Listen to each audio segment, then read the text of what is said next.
Goodbye Gokyo, it was time to leave the luxurious Gokyo resort and head to Dragnag. The way we got there was over this glacier that almost looked kind of Mars-like or almost like a different planet. And what was interesting is that it was one of my mom's favorite days of the trek, and it was one of my least favorite, not because I didn't think it was beautiful, but just because the scenery didn't speak to me as much and it spoke to her a little bit more.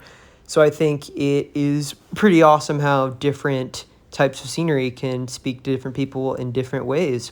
After a short 3-hour trek, we got to Dragnag, settled in, and had a movie day, which was awesome. We watched a movie about Lakpa Sherpa, which is a Nepali woman who holds a record for the most amount of woman summits, standing at 10 times, which is absolutely absurd. It was incredible to watch the movie and recognize a few of the spots that we had already gone at this point, like Namche. And then we walked outside, the rain cleared, the hail cleared, and it just felt really magical watching the yaks and the horses stroll around Dragnag. We went for a little stroll, and not having the packs on and not walking uphill was so luxurious at this point. And we're gearing up for our biggest day of the trek, which is Dragnag to Dzongla tomorrow. And now we're starting it. So the reason it's such a big day is because we're passing Cho La Pass, which is higher than Everest Base Camp itself, sitting at 17,782 feet. This was quite the trek just to get up here. And as you'll see later in the video, it took quite the toll on my mom and I specifically. We were really hit hard from the altitude sickness. Another neat part about Cho La Pass is that this leg of the trip felt the most like a mountaineering trek. We put on the crampons, had the ropes, and a small mistake could send you flying down the ledge, which might not be ideal for the longevity of the trip. But we trekked up. My mom and Hannah both said that it was the hardest hike and hardest workout they'd ever done in their entire life. I didn't necessarily feel like it was that tough, but boy, oh boy, the altitude was definitely getting to us. And I think my favorite memory from the entire trip to Nepal and India was when we got to the top. Bharat, our amazing guide, set up a speaker and put on a dance party so you can see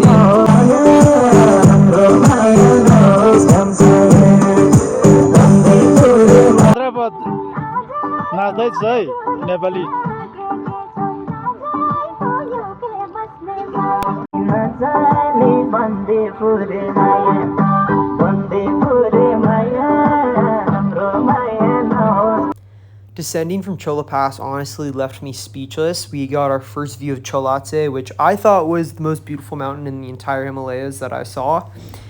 And this is where my mom really started to take a tumble and go downhill. She became nonverbal because her headache was getting that bad. So we were in a relatively good mood because we had passed the hardest part of our entire trek by this point. But my mom was feeling like shit, and now I was too. Very difficult day. I was out for the count from probably 12 or so onward. Lying right there, dead. And yeah, I had a pounding headache. Altitude sickness hit me.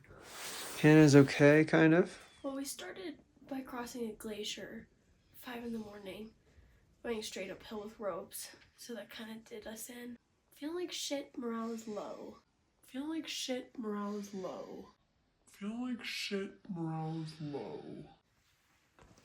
But we did the hardest part of the trip, so the hump. Every morning I would wake up early because I was a bit jet lagged. I would head outside and either do some breath work or meditation. And this one was particularly special. I wasn't sleeping great, but just walking outside and seeing Cholatse was seriously powerful. And here we saw about 12 or 13 Swedish people who literally needed to be hospitalized, who came into breakfast right after I took that shot. So we scurried out of there and hopped on the trail. We were heading from Dzongla to Pyramid. Again, here's my favorite mountain of the entire trek. It is Cholatse.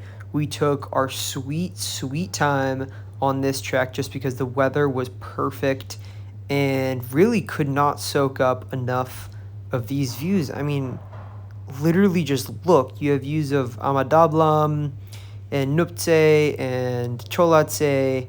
It was fantastic. And we also got a view of Lobuche and Lobuche Base Camp.